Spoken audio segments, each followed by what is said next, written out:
All right, welcome to the We the People National Invitational. This is Unit 1. My name is Christine Holt, and I will be facilitating today.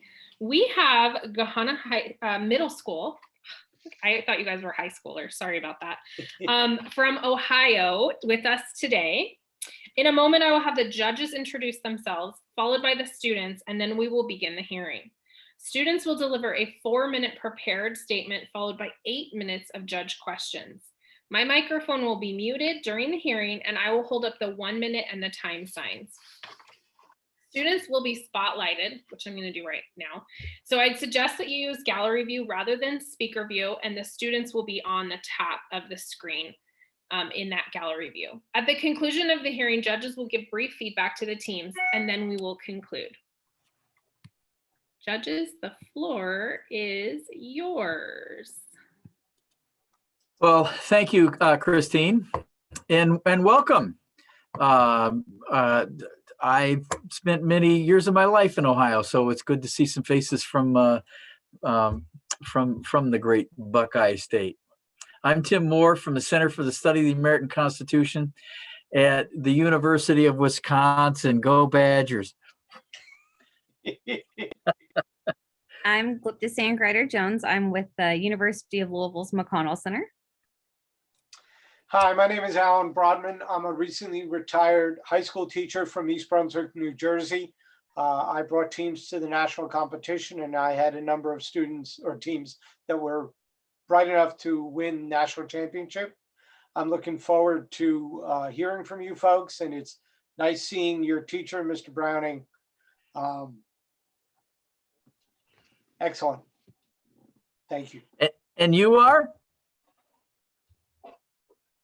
Hello, I'm Aiden Pyatt. I go to Gahanna Middle School South, and I'm an 8th grader there.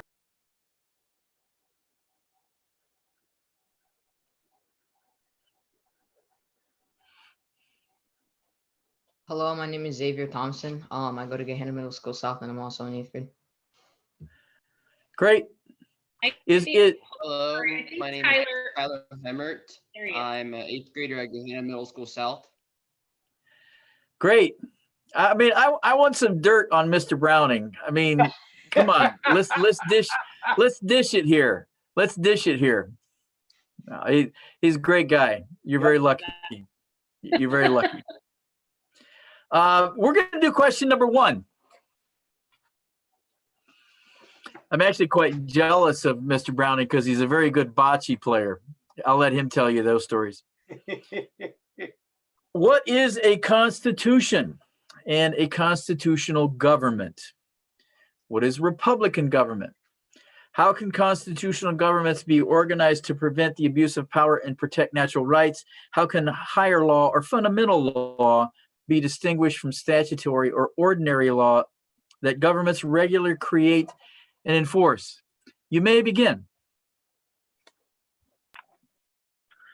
A Republican government is where the supreme power is held by the people and their elected representatives, in which the representative represents the people instead of a single monarch. In other words, the people of the country elect officials that will represent them in the government. In this type of government, people get more rights, such as the Bill of Rights, and the ability to influence the government. One of the first ever republics was the Roman Republic. Our founders read that the ability to vote by the people to elect officials for their government. This is one of the key ideas of a republic.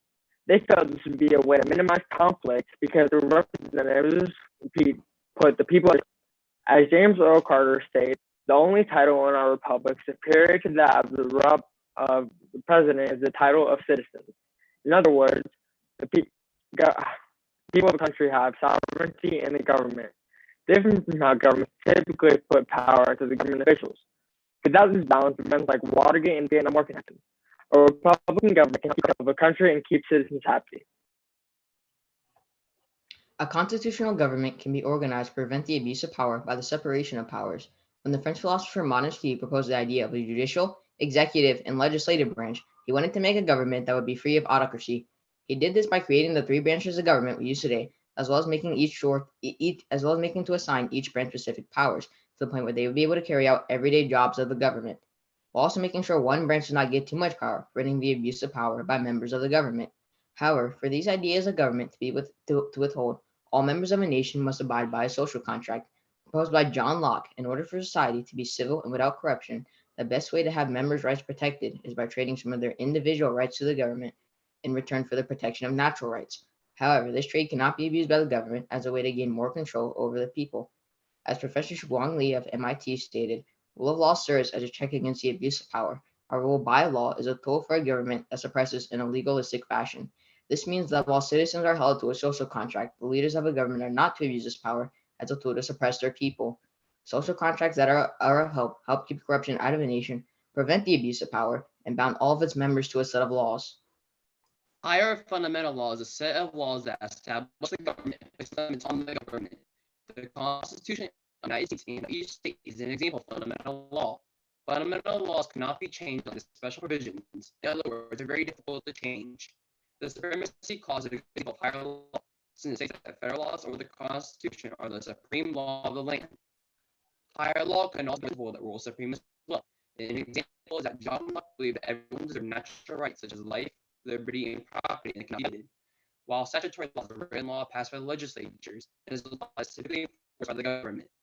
Yet higher fundamental to our successfully reigning United States government, since that's the values of the government puts the government's power in place, which distinguishes statutory law and fundamental higher law. Also, it to be thought of as higher law, since it is straight from Supreme Court decisions, it can be from judicial decisions which members Board of Education, where it ruled segregated schools is unconstitutional. These laws are important since statutory laws come straight from the legislatures, and higher law can be from judicial decisions, which are all important for the Constitution.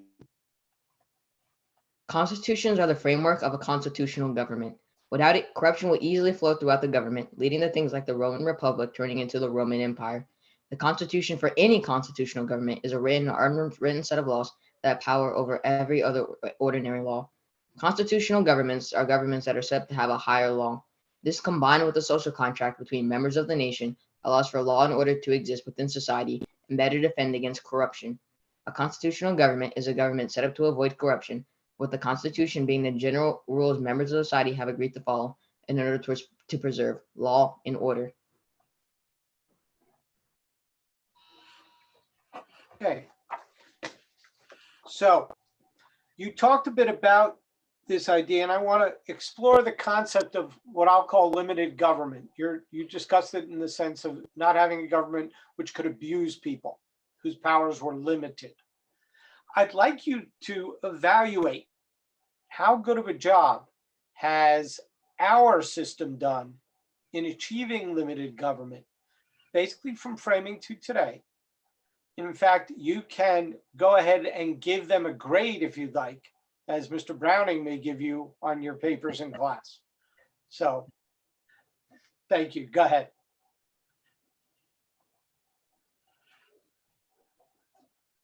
I think our government has. Oh, you can.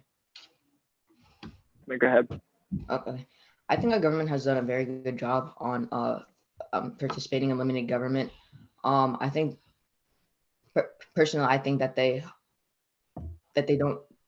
Personally, I think that the people do a good job in limiting the government and make sure they don't have too much power.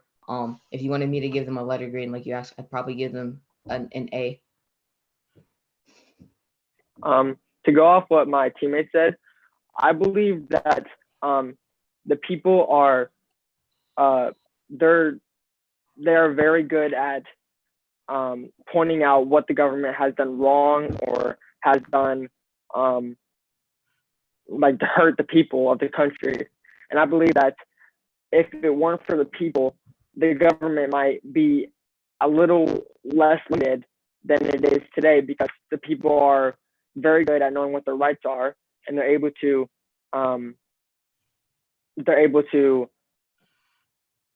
distinguish what like the government is doing is right or wrong. So if for a letter grade, my bad. Keep going. For a letter grade, I would give probably a B+.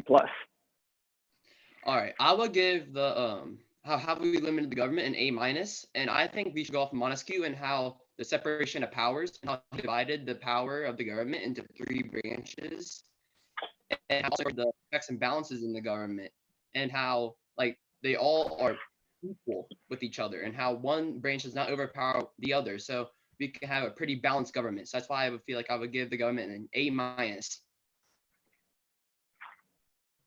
Let's think a little bit about unwritten constitutions.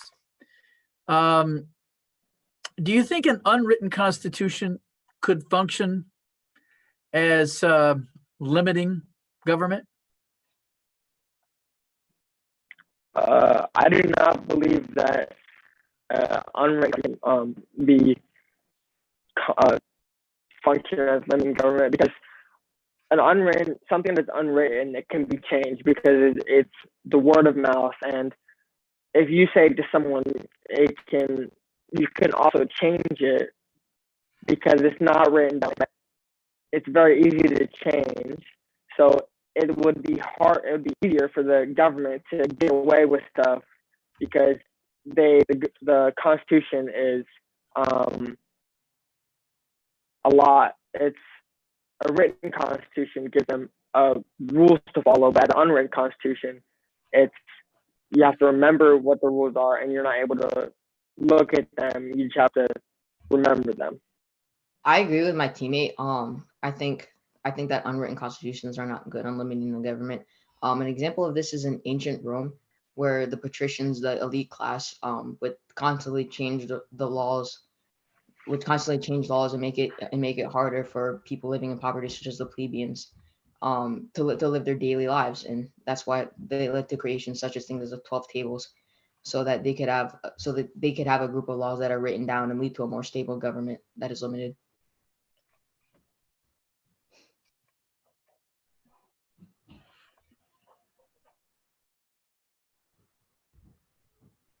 All right. Some people say that the United States is both a republic and a democracy.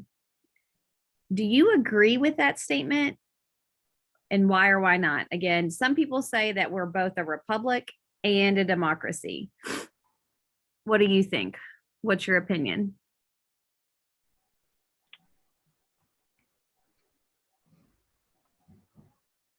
I believe that the government is, first off, I think I agree with that because in the sense of a republic, the government is, people are able to vote for representatives that represent them in the government. And it gives the people sort of like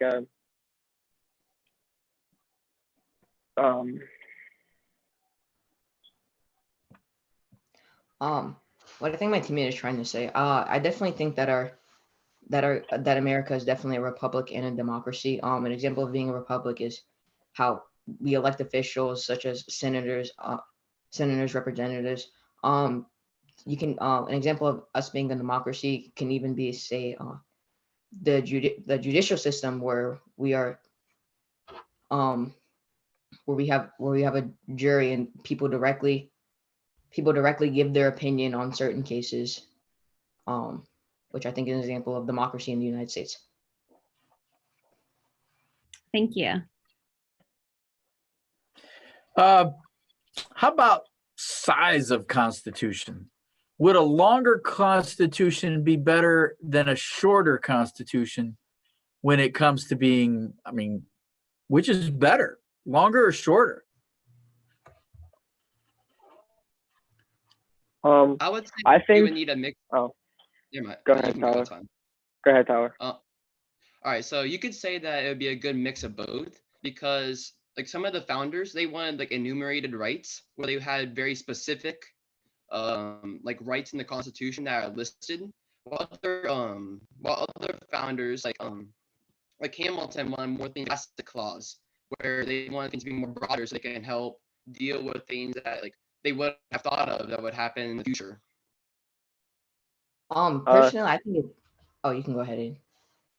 To go off of what my teammate said, I believe that it really all depends on your perspective of whether or not you believe that people should have more strict rights, such as Thomas Jefferson, where he believed in, if it was written in the Constitution, it had to be, if followed exactly to how it was written. But as my teammate said before, Alex Hamilton, he believed that he wanted to use the last clause any time he felt it was necessary for the people. So I think it depends on whether or not you believe, like how you believe it should be interpreted. Personally, I believe it depends on the reason for the length of the Constitution. Finish that thought, Xavier. Okay. As I was going to say, how do I put it? If the Constitution is specific in going into detail on how the government should be ran, then I do believe that a longer Constitution could be better. But for example, you can look at Alabama state constitution. It's the longest state constitution out of any of the United States, and it honestly doesn't really go into specifics. It in my opinion has no reason to be so long. So I really think it depends on what the reason for how long the Constitution is. Great. Well, you've survived the first question. Tomorrow it's going to be even easier. We'll offer some feedback. So, Alan, you want to start, or Glipsan? Who wants to go first? Sure. Guys, I think you had a nice opening. You linked to the important ideas that we want to hear about: separation of powers, checks and balances, limited government. You talked about, and you answered the questions, I think, nicely. In terms of my question, I think you linked to the ideas well. I would ask you to take that next step. Give me a specific example of where that separation of powers, or where the people have limited the government. And I think they're there, and I think you probably know them. So just talk to us. I know I'm intimidating as hell, but Tim's a nice guy. So I'm being nice to you, Tim. I know. I'll take it. Bottom line, guys, is I thought you did a nice job recognizing and responding to the questions that were asked. Okay, but I just take that next step. Give me that support. I think that's really important. I especially enjoyed hearing the comment about jury by peers as an example of Yes. democracy at play. That was the first time I heard it today. I thought that was a great connection. I think that, just to echo what Alan's saying, continue to use those examples that we know you're using them, illustrating just every time you can, throw it in. I forgot how someone, I think it might have been you, Xavier, you said an example of this is just continue to do that as much as you possibly can. I also enjoyed hearing the example of the elite or the patrician class changing the laws. That was another great illustration of the example you were using. It's clear that you all are really wrestling with these ideas, and these are pretty hard concepts. And I think you all are in your statements really understanding the nuance of the tensions at play. So I really enjoyed your presentation, and I can really tell the effort you all put into preparing it. So I want to congratulate you and wish you luck as you move forward. Thank you. You know, this is so cool that we get to do this. And, you know, as I'm listening to this panel, I take great comfort in knowing that there's a class in Central Ohio where they're talking about the Roman Republic.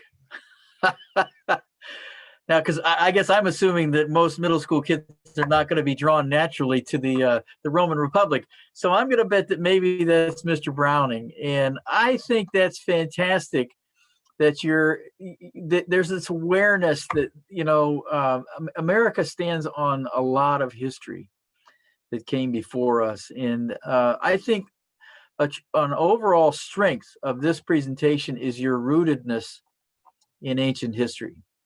And like Glippy said, the reference to the patricians, and even you're hinting at it with this idea of corruption is a problem in constitutional systems. And that's So I hear a lot of Roman history in this, and I think that's a strength in this presentation, and that's fantastic. To Alan's point, I think a few more pieces of information would be helpful. Just keep adding to the layers of proof. Keep peeling that onion with more information. That's always good. But it's been great to spend this time with you today, and I look forward to seeing you tomorrow as well. So good luck.